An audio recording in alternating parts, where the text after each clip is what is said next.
আসসালামু আলাইকুম, welcome back to cooking by Ibadat. চলে এসেছি নতুন আরেকটি রেসিপি নিয়ে। আজকে তৈরি করব চিংড়ি মাছ দিয়ে লাউ শাক বাটা। তো চলুন দেখে নিই পুরো রেসিপিটি। চিংড়ি মাছ দিয়ে লাউ শাকের বাটা তৈরি করার জন্য আমি এখানে 10 থেকে 15টার মতো কচি লাউ শাকের পাতা নিয়ে নিয়েছি। এরপরে লাউ শাকের পাতাগুলো ধুয়ে পরিষ্কার করে ছোট ছোট টুকরো করে নিয়েছি। এখন একটা কড়াইয়ের মধ্যে দিয়ে নিচ্ছি পরিমাণ মতো রান্নার তেল। তেলটা গরম হয়ে এলে এখানে দিয়ে নিচ্ছি সামান্য পরিমাণে লবণ, দিয়ে নিচ্ছি সামান্য পরিমাণে হলুদ গুঁড়া। এরপরে চিংড়ি মাছগুলো এখানে দিয়ে নিচ্ছি। চিংড়ি মাছগুলো ভেজে নিতে হবে। মাছগুলো ভাজা হয়ে গেছে, এখন আমি তুলে নিয়ে নিচ্ছি। এখন ওই একই তেলের মধ্যে দিয়ে নিচ্ছি কাঁচা মরিচ। মরিচটা অবশ্যই আপনাদের স্বাদ অনুযায়ী আপনারা দিয়ে নেবেন। এরপরে দিয়ে নিচ্ছি একটা রসুন, আর আমি এখানে রসুনের কোয়াগুলো নিয়ে নিয়েছি খোসাটা ছাড়িয়ে। 2টা দিয়ে নিচ্ছি পেঁয়াজ কুচি। এখন এগুলো ভেজে নিতে হবে।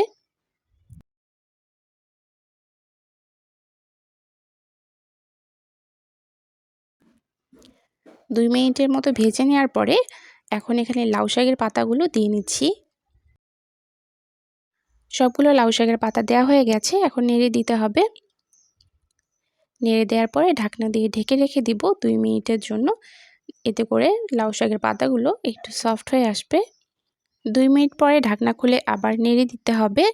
আর এর মাঝে দেখবেন লাউ শাকের পাতা থেকে পানিটাও ছেড়ে দিয়েছে। পানিটা শুকিয়ে না আসা পর্যন্ত জাল করে নিয়ে নিতে হবে, আর একটু পরপর নেড়ে চেড়ে নিতে হবে, না হলে কিন্তু পুড়ে যাবে। তো দেখতে পাচ্ছেন পানিটা পুরোপুরি শুকিয়ে এসেছে। এখন 2 থেকে 3 মিনিটের মতো এরকম করে অনবরত নেড়ে এই সব কিছু ভেজে নিতে হবে, যাতে পানির সেই পানসে ভাবটা না থাকে। আর যদি পানসে ভাবটা থেকে যায় তাহলে কিন্তু এই ভর্তাটা খেতে মজা হবে না। সব কিছু ভেজে নেওয়া হয়ে গেছে, এখন আমি তুলে নিয়ে নিচ্ছি।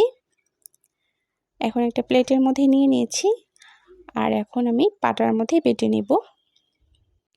প্রথমে আমি চিংড়ি মাছগুলো বেটে নিয়ে নিব।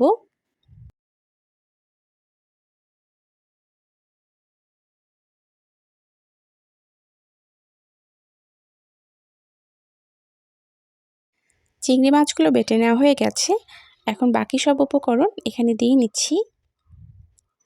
এই সব কিছু আবার একসাথে বেটে নিতে হবে।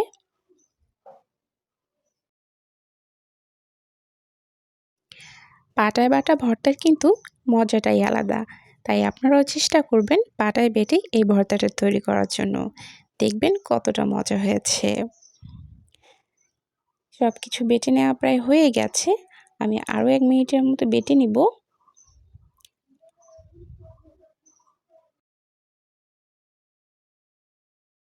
ভর্তাটা বেটে নেওয়া হয়ে গেছে, এখন আমি তুলে নিচ্ছি।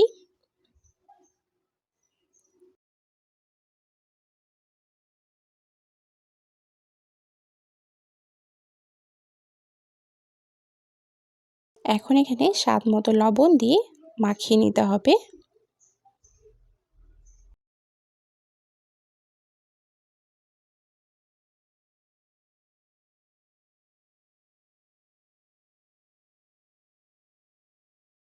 ভর্তাটা মাখানো হয়ে গেছে, আমি এখন তুলে পরিবেশন করে নিব। তৈরি হয়ে গেছে চিংড়ি মাছ দিয়ে লাউ শাক বাটার ভর্তা।